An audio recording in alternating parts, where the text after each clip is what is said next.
Thanks so much. Sorry about that earlier. So hopefully now you can see my screen. So today I'm going to talk about a very small sub-segment of the usage of stablecoin for agentic finance, agentic commerce.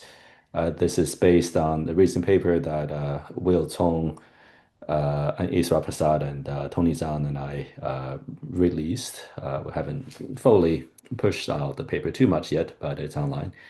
It's This is one of the five facts. We wrote about five facts about stablecoin. This is one of them, and it is about the move from machine executed payments to machine initiated payments.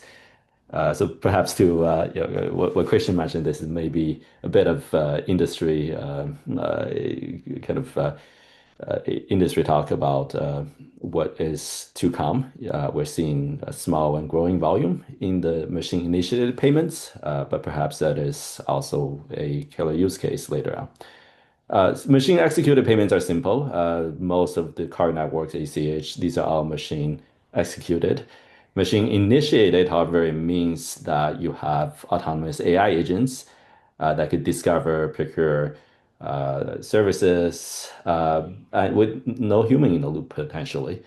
Currently, I think a lot of these do have human in the loop, but we're seeing the emergence of just software deciding what economic parameter to pursue and how to pay for those. And so counterparties fundamentally change from human to agents in this new model. And Christian mentioned this a little bit before of why conventional rails can or cannot carry agentic agents. I think it's possible that conventional rails could support agentic payment, but there are many pieces that are quite lacking currently, and almost building it up from the ground up on the rail level makes a lot of sense at the current moment than trying to refit the existing system. So one aspect of it is about cheaper cost of transactions, because the cost for machines for these type of programmable payments oftentimes is very small. If you think about having AI agents to access API services, and instead of paying for subscription of APIs, but rather pay per use, you're talking about sub-cent in terms of cost of transaction, in terms of the actual transactions. Therefore, the cost of transaction cannot be greater than the actual transaction cost. And if you use today's card networks, there is a minimum floor of 30 cents. Below that is not really viable. And there is also a set of questions related to batch settlement, how to operate beyond regular business hours and beyond borders. So all of this kind of leads to perhaps using newer financial rails such as blockchain and stablecoin for agentic payment that is emerging. Another area, of course, is having accountability and identifiable accounts, which I'll talk about in a bit. So stablecoin has also already grown quite a bit from 5 billion in the last around 2020 to over 250 billion in the 6-year time span. And most of that is actually programmable throughput, programmable payments of sort. So you might be surprised that the on-chain volume is it reached around $6-7 trillion in a month by December 2025. It seems like a large number, but a lot of those are related to automated market making, related to on-chain lending platforms. So it might seem a bit different than regular payments, but the composition actually matters. I think that's actually a representation of the beginning of this programmable agentic finance, agentic payments. So currently, the vast majority of stablecoin value already move through these programmable means.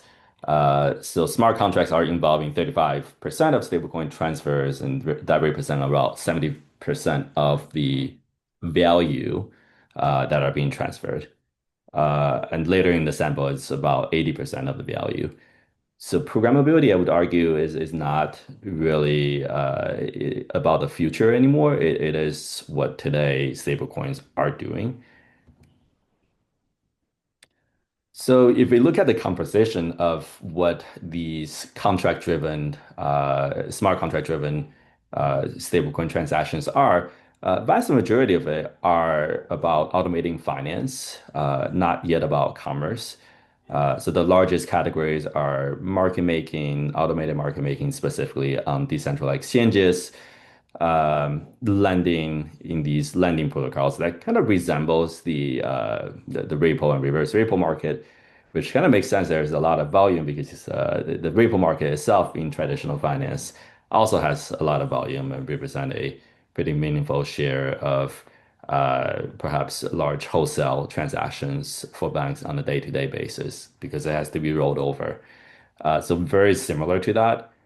In the programmable finance space, we also see a large fraction of value transacted on lending, market making, just similar to any RTGS systems, but the difference is a lot of these are initiated by machines or initiated by smart contracts. And the transaction volume has only increased as the cost of transaction has fallen. So this is a chart where the line is the average cost of transfer for layer one Ethereum. Layer twos are also an order of magnitude cheaper. And then the fraction of or the number of sub $1 transfers has really ballooned to over a billion such transactions in a year. So these are tiny little transfers, and they're used for, oftentimes paying for a small amount of fees for subscription, for accessing API services, etc. So one of the newer protocols that came about is X402, which is a revival of a unused HTTP status code that says payment required. So sometimes you hit a website where you didn't make a payment, you will hit this page that says payment required. But more recently, the industry got together and turned that status code actually into a form of requesting for payment over blockchain. And the process is the web browser or an agent could request a web page, and it hits this essentially protocol. And the client could also sign a authorization directly on the browser that enables this payment, and it settles the payment directly on chain. So this kind of solves a original issue that the web it just was never able to solve, and it created this whole the whole industry of kind of monetizing for advertisement, monetizing data, which is not being able to directly monetize payments. So this is a very new emerging area of development for on-chain finance, and it has seen quite a bit of volatility in transactions since the initial launch late last year. I think at one point it hit something like a 68 million transactions per month, and then it has come down a bit. So it is yet to be proven how resilient this usage and adoption is, but we're seeing quite a bit of developer interest, at least, in incorporating this protocol into various type of AI agentic setups and programs.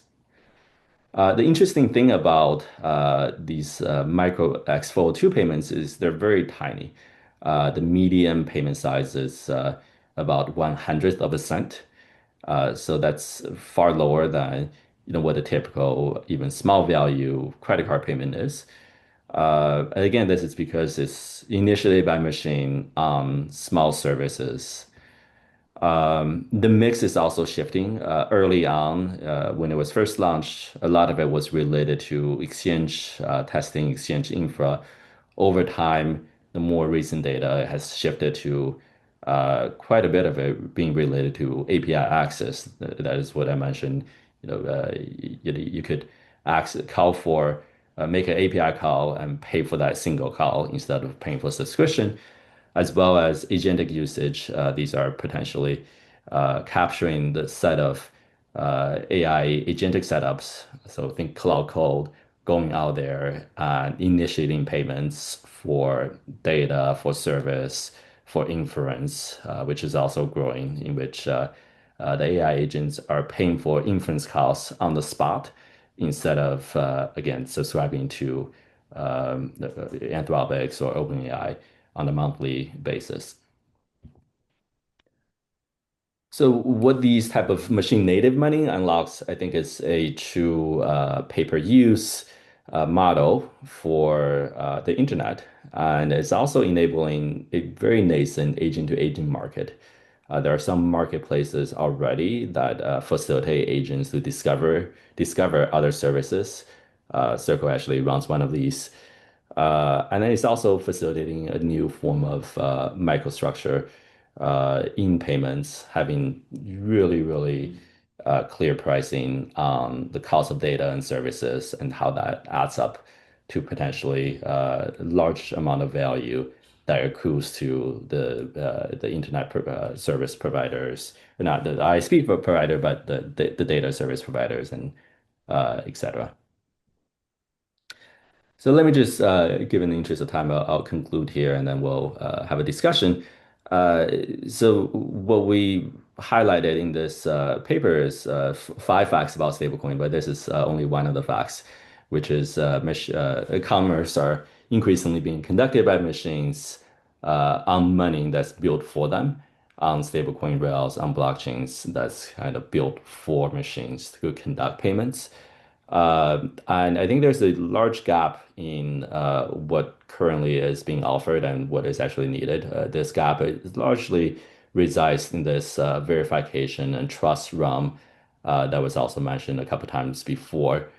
Uh, because it is so easy on blockchain rails to make transactions, to make payments, it is even more important to have account identities, for instance, and verifiabilities and trust built into the chain. That way, you can actually verify that even machines are not being swindled and not being spammed for how much they're holding on their accounts. So thanks so much.